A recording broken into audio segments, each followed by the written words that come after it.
The longhouse stood like a beast in the dark. Smoke curled from its roof, carrying the scent of roasted meat, ale, and pine pitch. Inside, torches burned low, their flames bending in the cold air that leaked through the timber walls.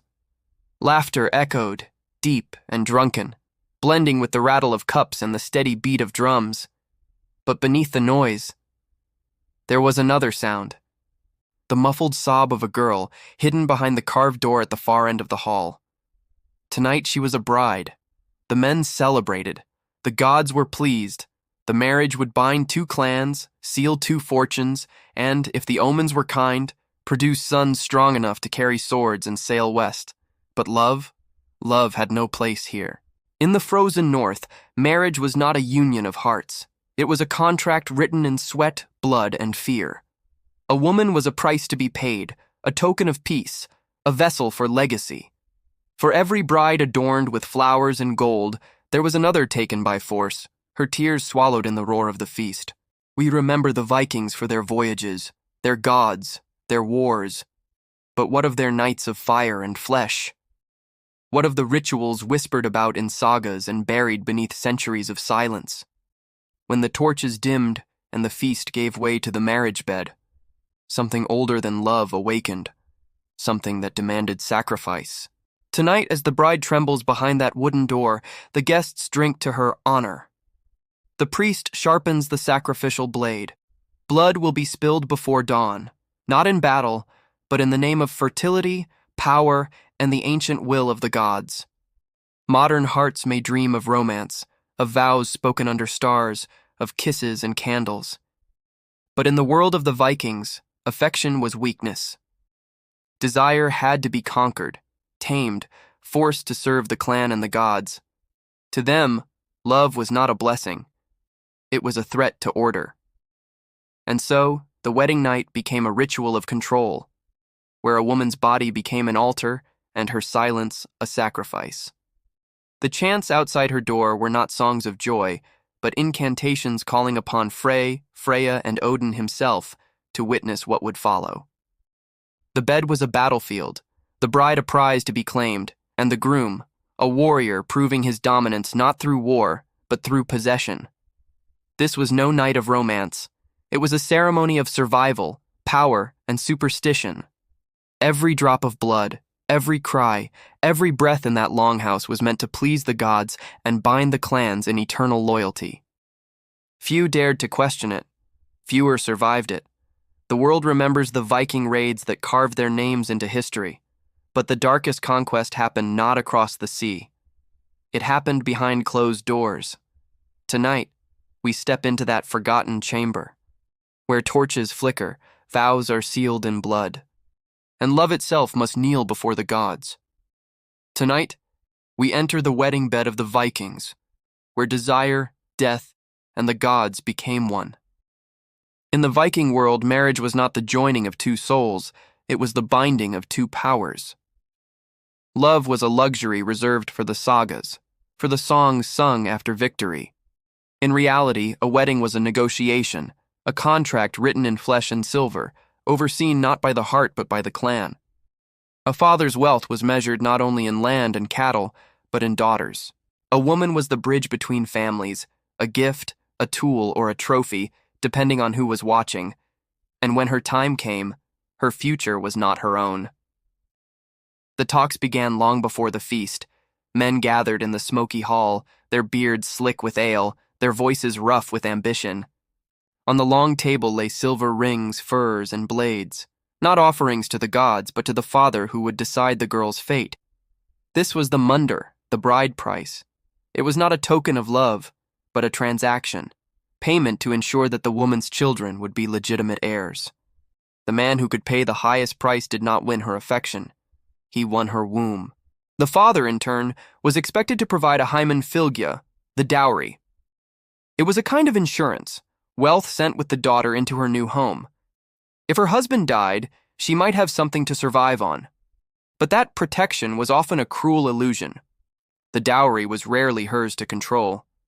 In truth, the woman left her father's authority only to enter another cage, the authority of her husband. Consent? Among the Northmen, it was a concept as fragile as morning frost.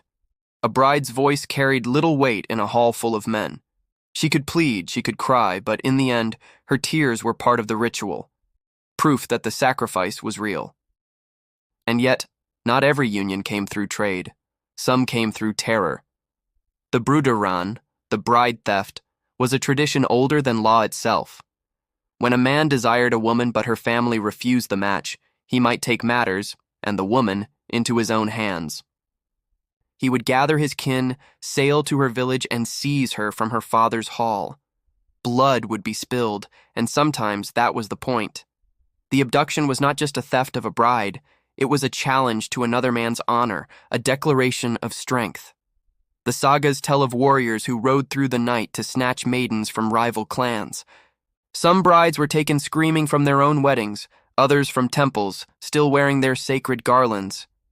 The gods, it was said, smiled upon such boldness, for courage was the highest virtue in the north. But to the women who lived through it, the line between courage and cruelty vanished in the snow. There is an old tale from the Icelandic sagas of a chieftain's daughter named Hallgerdr. Her beauty was said to shine like firelight, and her father guarded her as a treasure. One night, while the household slept, a rival lord set fire to the hall. As smoke filled the air, he and his men broke in, dragging Hallgerdr from her bed. By dawn, she was his wife. By dusk, her father's hall was ash and bone. The saga calls it a tale of fate and honor. But between the lines, one can still hear her cries. This was the true price of a bride. Not silver, not land, but the breaking of a woman's will. To the Vikings, this was not cruelty. It was order. The gods themselves practiced it. In the old myths, the god Frey forced his love upon the giantess Gerdr, threatening to bring darkness to the world if she refused him. Even in the heavens, love was conquered, not given.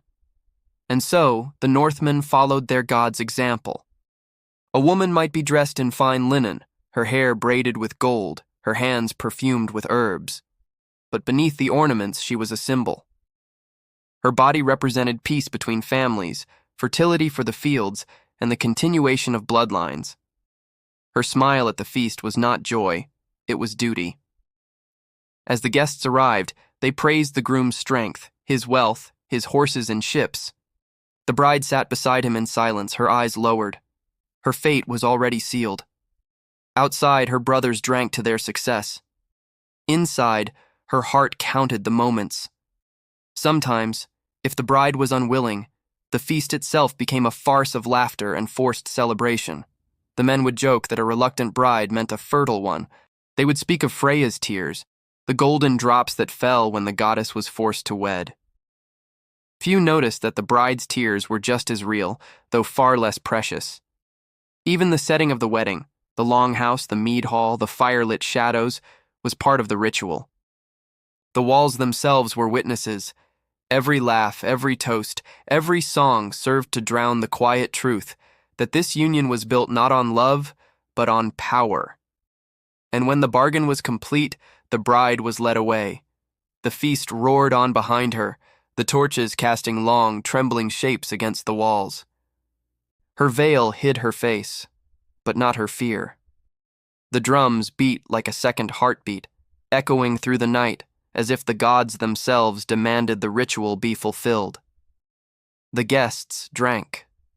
The groom smiled. And somewhere, beneath the weight of her silk and sorrow, the bride understood what every woman in the north eventually learned, that in this world the price of peace was always paid in her blood. The feast was ready. The torches burned bright, but the bride's tears were hidden beneath the veil. The longhouse came alive that night like the belly of a roaring beast. Smoke coiled beneath the rafters, thick with the scent of roasted meat and pine tar. Tables sagged under the weight of wild boar, venison, and bread darkened by ash. Horns overflowed with ale and mead, golden rivers that drowned the air in laughter. For 7 nights the feast would burn on, as was the custom. 7 nights to honor the gods, to bind the clans, and to test the strength of the man who had bought himself a bride. But before the drinking began, there was blood to be spilled. At the head of the hall stood the Gothi, the pagan priest, draped in furs, his hands blackened by soot and sacrifice. He raised a carved bowl, the hlautboli, polished smooth by centuries of use. In it waited the first gift to the gods, the warm blood of a freshly slaughtered stallion. The priest dipped a bundle of twigs into the bowl, the hlautine, and began to flick the blood across the guests. It splattered onto their faces, their hands, their cups. A blessing, they called it, a mark of fertility, strength, and favor from Frey, god of virility, and Freyja, goddess of desire. The guests roared their approval. The men thumped their chests. The women forced smiles as the blood ran down their skin. The air pulsed with firelight and superstition. Then came the offering. A bull was led into the hall, its eyes wide and rolling. The priest muttered the old words, half prayer, half spell, as the groom stepped forward to plunge the blade. This was his proof, his first act as a husband, to kill in the god's sight, to show he could feed and protect his new household. The animal's scream echoed through the hall, a terrible sound swallowed by cheers. The blood poured freely into the bowl, steaming in the cold air. The priest raised it to his lips, drank deep, and then handed it to the groom. He drank too. And then, the bride. She was brought forward by her kinswomen, her veil trembling. The priest turned to her with the bowl of blood and murmured a chant older than any saga. To refuse was to curse the marriage. With shaking hands, she lifted the bowl and drank, her lips stained crimson, her eyes shining with tears and torchlight. The hall erupted in laughter. They called her blessed, chosen, fertile. She called it something else, but only inside her heart. This was not mere spectacle. To the Vikings, blood was sacred. It was the lifeblood of gods and men, a bridge between the mortal and the divine. The sprinkling of it was a communion, a pact that life must always answer death. Every drop that fell was a promise that crops would grow, wombs would fill, and warriors would triumph. But there were darker whispers too, rumors of feasts where not only animals met the knife. In distant settlements far from Christian eyes, there were tales of blots, human sacrifices made to ensure fertility or victory in war. Slaves, prisoners, even unwilling brides.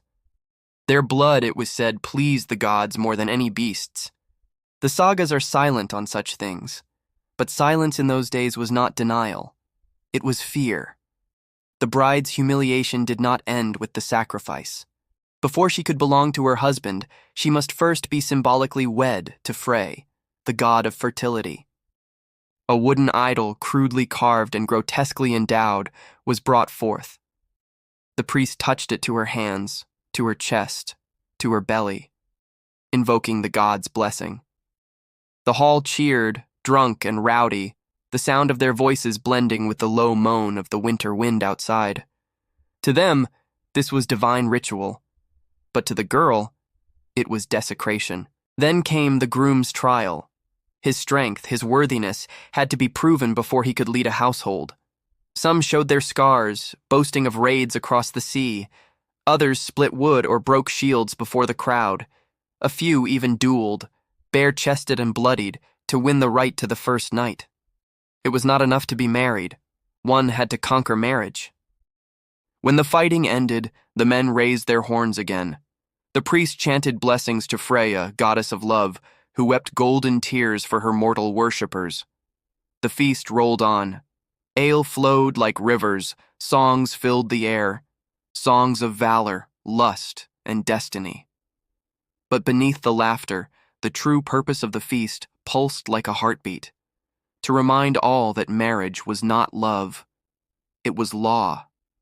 A transaction between gods and men, sealed with meat, mead, and blood. Outside, the snow fell softly, burying the echoes of the chants. Inside, the air grew heavy. The torches burned low, their flames dancing like spirits. The bride sat motionless beside her husband, her hands resting on her lap, her mouth still tasting of iron and smoke. Every Viking feast was a stage, and she was both guest and offering. The songs praised her beauty, her purity, her virtue. Yet the same voices that honored her were the ones that demanded her submission. Her worth was already spent. Her body was the dowry made flesh. As night deepened, the priest lifted his staff and struck the ground. The hall fell silent. He spoke the final blessing, a warning disguised as a prayer. May this union bear sons, or the gods will take what was given. And then the music began again, louder, wilder. The guests staggered, danced, fought, and embraced. The air trembled with life and death, with desire and dread. For 7 nights this chaos would continue, until the mead was gone, the fires burned low, and the bride was no longer a virgin, but a wife. The feast was not just a celebration, it was a rehearsal for the night to come, the night when the gods would demand the final offering. By the time the last horn was emptied, the laughter had begun to die. The torches guttered, leaving shadows that crawled like living things across the walls. The priest gathered the idols, their wooden faces glistening with dried blood. The groom rose, unsteady, his eyes fevered with drink and triumph. The hall fell into a hush as he took his bride's hand. Outside, the storm was gathering. Inside, only the fire remained. When the last horn was emptied, the laughter faded, and the real ritual began. The feast had ended, but the night was far from over. The longhouse, once alive with laughter and music, now throbbed with a different rhythm, slow, heavy, and expectant. The air was thick with smoke and mead, with whispers that clung to the timber walls like ghosts. Outside, the snowstorm howled against the roof. Inside, torches hissed as they burned lower, their flames flickering over faces that had begun to watch in silence. The time had come for the final rite, the consummation of the marriage. Among the Vikings, this was not a private act. It was a sacred duty, performed not just before man and woman, but before the gods themselves. To seal the union without witnesses was to invite misfortune. Fertility was too precious a thing to leave to secrecy. The eyes of the clan, and of the divine, had to see that the bond was made real in flesh. And so, the guests gathered. They stood outside the small chamber where the newlyweds were to lie, their laughter turned to chants. Some shouted blessings to Frey and Freyja, gods of fertility. Others mocked the groom with crude jokes, daring him to prove his strength one last time. The noise was half ritual, half cruelty, but all were bound by it. The more they laughed, the more certain they were that the gods would be pleased. Inside the chamber, the air was colder. The fire had been dimmed, leaving only the dull glow of embers. Animal skins covered the floor. The marriage bed, little more than a heap of furs and wool, had been sprinkled with blood from the feast, a fertility charm to ensure new life would take root. Beside it stood a small wooden idol of Frey, its form grotesque, its phallus carved large enough to cast a shadow in the torchlight. The bride stood before it, her hands trembling. Her wedding gown, white linen stained with mead and sacrifice, hung loose on her shoulders. The priest had told her earlier that the goddess Freyja had endured the same fate, that every woman must surrender as she had, for the good of her people. But there was little divinity in what she felt now, only dread. The groom entered, still smelling of ale and victory. His eyes were wild, his breath heavy with the heat of the hall. In one hand he carried the same knife he had used to slaughter the bull, now cleaned and wrapped in cloth, a symbol of manhood and dominion. In the other, he held a small cup of blood mixed with honey. He drank first, then pressed it into her shaking hands. "Drink," he said. "Let the gods see." She obeyed. Outside the chamber, the guests began to chant louder, stomping their feet in rhythm. The priest's voice rose above them all, calling upon the gods to bless the act, to make it fruitful, to make it seen. In some parts of the north, it was said that the Gothi or even a family elder might stay within the room, watching to ensure the deed was done. Whether such tales were truth or terror, no one could say. But the idea alone was enough to keep women silent. The act itself was called brudlaup, the bride's leap. It was meant to symbolize her passage from virgin to wife, from maiden to mother. Yet for many it was not a leap but a fall, a surrender without wings. The groom, urged by drink and custom, was told he must take his wife swiftly and with strength, lest the gods think him weak. What the sagas later called proof of manhood was, in truth, an act of domination. The bride's consent was not required. Her struggle was tradition, her cries part of the ritual. The men outside, hearing her voice, would cheer louder. To them, the noise meant the bond was sealed, the lineage secured. It was said that the gods watched closely that night, that Odin, Frey, and Freyja themselves bore witness. But if they did, they remained silent. When it was over, the hall outside grew quiet. The laughter faded, the chants fell to murmurs, and the guests stumbled to their beds. Only the priest remained awake, muttering a final blessing before leaving the couple alone. The torch in the chamber sputtered. Smoke curled along the ceiling.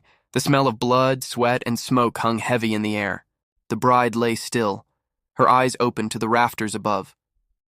The wind moaned through the cracks in the wood, carrying the sound of the sea beyond the fjord, a reminder that the world outside went on, uncaring. Beside her, the groom slept, his hand draped over her like a weight she could not move. The fire burned low. Each crackle of ember was like the echo of the feast. Laughter turned to ash. The idol of Frey stood watch at the edge of the bed, its shadow stretching over her body. Somewhere in the darkness, a drop of blood fell from the sheets onto the floorboards below. For her, the wedding night had been no divine union. It was an ending, the quiet death of something nameless within. The next morning, when the guests rose and the fires were relit, the priest would come to the chamber to bless the bed once more. If there was blood upon the sheets, it would be held high before the clan as proof of purity, a sign that the gods had smiled upon them. If there was none, whispers would follow. Shame. Doubt. Blame. Some women, desperate to survive, pricked their own fingers with needles or knives before the feast. A drop of false blood could mean the difference between honor and ruin. Such was the mercy of the North. In the eyes of her people, the bride now belonged to three masters: her husband, her clan, and the gods. Her life was no longer her own, her body a vessel for heirs, her silence a measure of virtue. She would learn to smile at the feasts, to serve the mead, to speak softly when spoken to. And if she ever remembered the girl she once was, she would do so only in the quiet moments between storms. Outside, the snowstorm broke. Rain began to fall, soft, steady, and endless. It tapped against the roof like the fingers of the dead, washing the blood from the timbers. The world was clean again. The gods were appeased. But inside the longhouse, nothing was cleansed. The fire burned low, and the silence was heavier than before. In that silence, something ancient stirred. Not love, not peace, but the echo of every woman who had ever endured that same night. It was the sound of history breathing through the cracks of the walls, whispering the truth that the sagas never told. In the North, even love had to bleed. The longhouse slept, but the bride did not. Even as the fire sank into dying coals, she lay awake, staring into the blackness above her. Every creak of timber, every whisper of wind sounded like something moving just beyond the walls, something unseen, watching. In the North, the world of the living and the world of the dead were never far apart. The veil between them was as thin as breath, and when a woman became a bride, that veil was said to tremble, for love, lust, and death were woven from the same divine thread. The Vikings feared what they could not see, but they respected it more. Their weddings, filled with blood and oaths, were meant not only to please the gods, but to keep the restless dead at bay. For it was believed that the dead envied the living's joy, and a wedding with its fire, song, and flesh was an irresistible beacon for jealous spirits. To protect the union, many ceremonies were held near grave mounds. Offerings of bread, mead, and silver were placed upon the earth to appease the ancestors, asking them to bless, or at least not curse, the marriage. In some parts of Norway, it was said that the spirits of the dead attended the wedding feast, unseen guests seated at the empty spaces of the table. A cup of ale would be poured out onto the ground in their honor before the first toast was raised. But there were darker beliefs too. Tales of Draugr, the undead revenants who rose from their mounds at night, drawn by jealousy or spite. A draugr could slip into a newlywed's home to strangle the bride or leave her barren. Some said they came not out of malice but envy, longing to feel the warmth of the living once more. To guard against them, husbands would hang iron blades and amulets above the bed, believing the dead feared steel and sacred runes. And still, the fear lingered. The bride's new role made her a magnet for magic, both blessed and cursed. Wives whispered of cedar, the old Norse witchcraft practiced mostly by women. It was said that a jealous rival, a spurned suitor, or even a scorned lover could weave a curse that would twist the new bride's fate. A handful of hair, a drop of blood, a spoken name under the moon. That was all it took to make her barren or drive her husband mad with lust for another. To protect against such spells, some women wore rune-carved pendants over their hearts. Others carried small pouches of herbs, mugwort, vervain, or wolfsbane, believed to repel both spirits and witches. In some sagas, mothers placed iron needles in their daughters' hair or tied knots of red thread around their wrists before the wedding. Each knot was a prayer, each charm a whispered plea. Let her be safe, let her be seen, let her be spared. But not all husbands trusted magic to guard their wives. Some turned their superstition inward, using it as a tool of control. Many forced their brides to sleep with a weapon beneath the bed, usually the husband's sword. They claimed it was protection, a symbol of their guardianship and strength. But in truth, it was also a warning. The blade was a reminder. Her safety came through his power, her body through his will. In some regions, the sword itself was part of the wedding ritual, laid between the couple on their first night to sanctify the bed before it was cast aside. The paradox of Viking belief was cruel and poetic at once. Women were both sacred and cursed, desired and feared, worshipped and silenced. In the myths, even the gods mirrored this tension. The goddess Freyja, who presided over love and fertility, was also the keeper of sorcery, the mother of Satyr itself. Men prayed to her for children and victory, yet condemned mortal women who practiced her art. The goddess Hel, ruler of the dead, was her shadow, half beautiful woman, half rotting corpse, the embodiment of the line between life and death that no bride could ever escape. To speak of Hel on a wedding night was forbidden. Her name, it was said, could draw her near. Yet many women felt her presence regardless, in the chill that crept through the floorboards, in the quiet after the chants faded. For who but Hel understood what it meant to be bound forever, unseen, unfree? Even Freyja's tears, said to fall as drops of gold, were once tears of sorrow, shed for the endless bargains she made with gods and men alike. In her myth, love and pain were inseparable. Her gifts were life, but also longing. The Vikings saw no contradiction in that. To them, love that did not bleed was not real. It was not uncommon for new brides to visit burial grounds in the days after the wedding. They would place offerings of milk and honey on the graves of their ancestors, whispering prayers for peace and fertility. Some even claimed to hear voices in the wind, soft, approving murmurs from the earth. Others heard nothing but the rustle of the dead turning in their graves. The line between faith and fear was thin, and often it was the women who walked it alone. When the bride lay beside her husband in the nights that followed, she felt the weight of generations pressing down on her. Not just the expectations of family and clan, but of the gods, the dead, and the countless women who had come before her. Every ritual, every scar, every whisper of superstition tied her to a legacy older than memory. And so, the Viking marriage was not simply the binding of two people. It was a binding of worlds, of flesh and spirit, of love and death, of life and the echo that comes after. The husband believed he had conquered a woman. The clan believed they had forged an alliance. But the bride knew the truth. She had married the living, the dead, and the gods all at once. Marriage was not just between two souls, but between the living, the dead, and the gods themselves. Dawn crept slowly over the fjord, turning the mist to pale gold. Inside the longhouse, the embers of last night's fire still glowed faintly, the only witnesses to what had passed in the dark. The laughter was gone. The horns were empty. Only silence remained, heavy and intimate, like a secret no one dared to speak aloud. The bride awoke in that silence.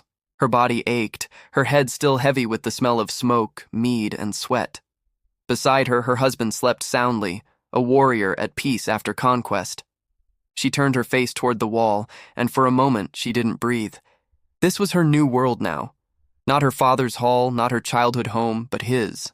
His bed, his house, his gods. In the light of morning, everything looked smaller, colder. Her wedding crown of woven birch and gold lay broken on the floor.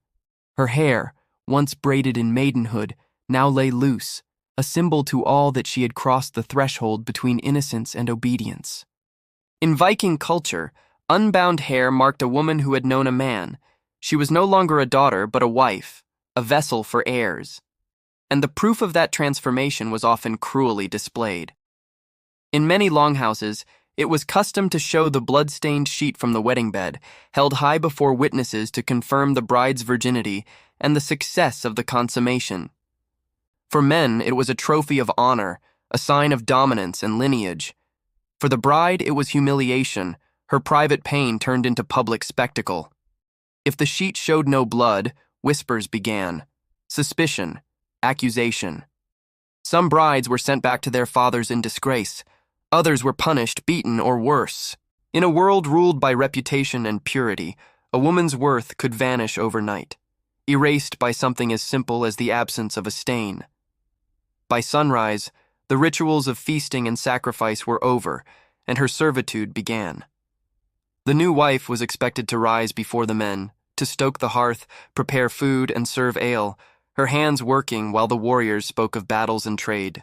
The woman who had once been adorned in silver and silk was now bound by linen and labor. Her name, once spoken with reverence, became a command. Children became her only path to respect.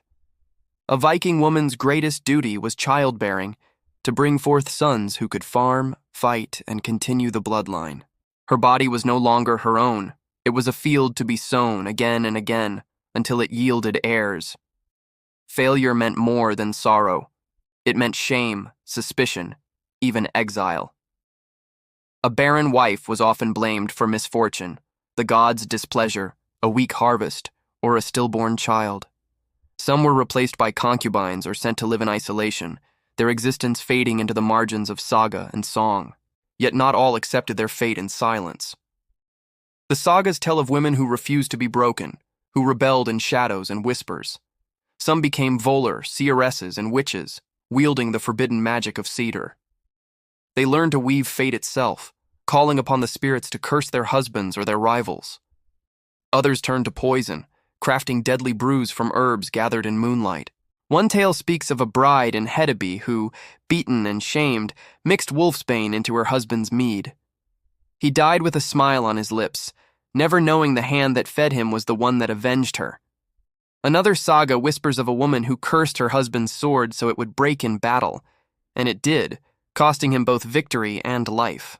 Then there were the shield maidens, rare but legendary, women who abandoned the loom for the battlefield.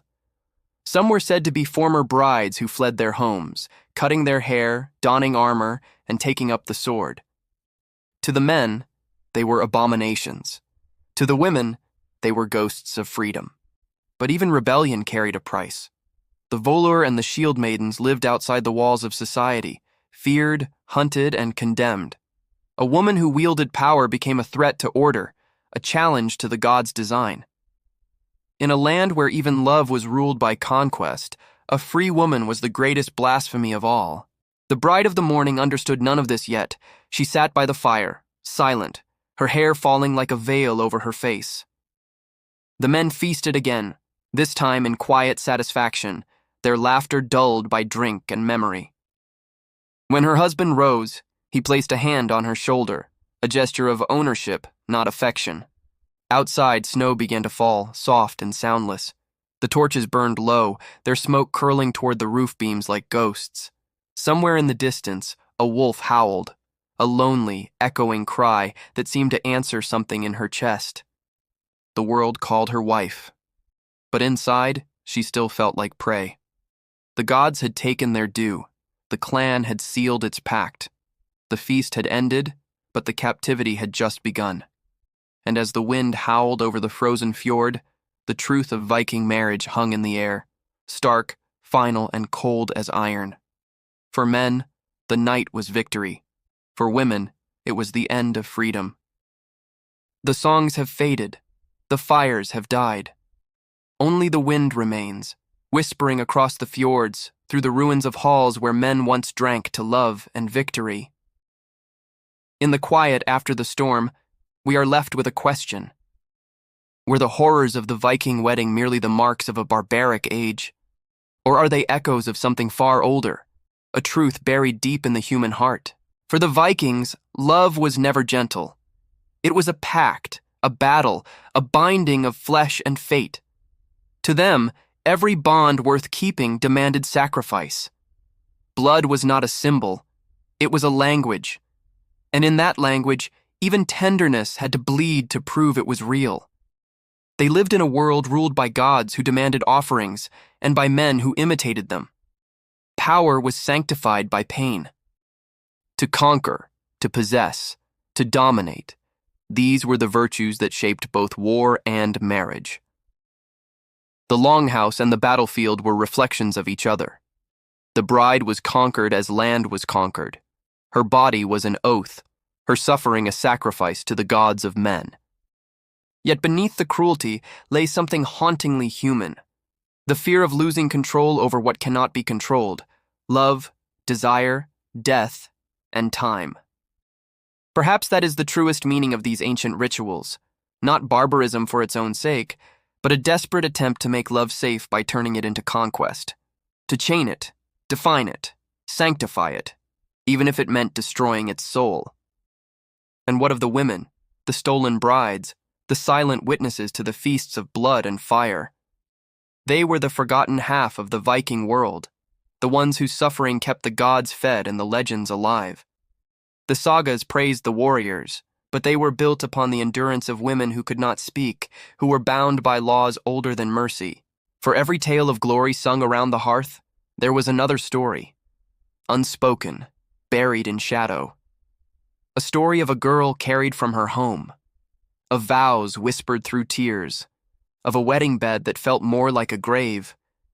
History remembers the Vikings for their courage, their ships, their gods. But behind every heroic saga lies a scream that never made it into song, the cry of those who paid the price for the legend. Because the truth of Viking love was never romance, it was ritual, it was fear, it was a bargain struck between mortals and their gods, sealed in blood, blessed in fire, and remembered only in silence. They called it a wedding, but for many it was a funeral, of innocence, of freedom, of the soul.